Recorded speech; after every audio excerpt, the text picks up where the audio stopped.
ఇప్పుడు నాగబాబు గారు చెప్పారు, లేకపోతే ఇంకొకళ్ళు అన్వేష్ గారు చెప్పాడు, నేను గుడ్డ ముక్కలు కట్టుకొని తిరుగుతా, ఖర్చీపులు కట్టుకొని తిరుగుతాను. వెళ్తే ఎవరమ్మా నష్టపోయేది? మన పిల్లలు కదా, మన అమ్మాయిలు కదా, మన అమ్మాయిల గౌరవం కదా నష్టపోయేది. వాళ్ళు ఎవరో ఏదో చేస్తారని కదా, మనం చూడడానికి అసహ్యంగా ఉంటుంది కదా. సో దీని గురించి నేను మాట్లాడు, నెక్స్ట్ జనరేషన్ స్పాయిల్ చేసేవి చేయకండి. ఎందుకంటే శివాజీ గారు అన్న నెక్స్ట్ రోజే ఈవిడ బికినీలో ఉన్న ఒక ఫోటోషూట్ ఏదో పెట్టి మా బాడీ నా ఇష్టం ఇలా ప్రవోక్ చేసే రకంగా రెచ్చగొట్టే విధంగా ఆవిడ చేయడం, అడుచు తొక్కన ఇలా కాలు కడగలేదని చెప్పి ఎందుకు రెచ్చగొట్టారు? ఇప్పుడు సమాజం అంతా కూడా తీవ్రంగా అగెనిస్ట్గా ఆవిడకి స్పందించింది.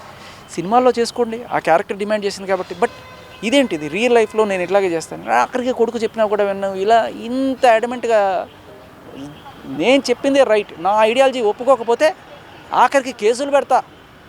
ఎవరిని బెదిరిస్తావు? నేను అదే సార్, నా తప్పు ఉంటే నన్ను ఇప్పుడే అరెస్ట్ చేయండి, నన్ను జడ్జి దగ్గర తీసుకెళ్ళండి, ఏం లేదు, నేను రెడీ, ఇప్పుడైనా సరే రెడీ. ఆవిడ ఎవరో చెప్పిందంటే ఆఫీసర్ అందరినీ బొక్కలో వేసేస్తానని చెప్పి. ఏ ఆఫీసరో నాకు తెలియదమ్మా, రండి మీరు ఎవరైతే సరే నేను ఇక్కడ వెయిట్ చేస్తా, ఏ ఆఫీసర్ బొక్కలో వేస్తారు తోయండి, నేను అదే కోరుకుంటున్నాను. అంటే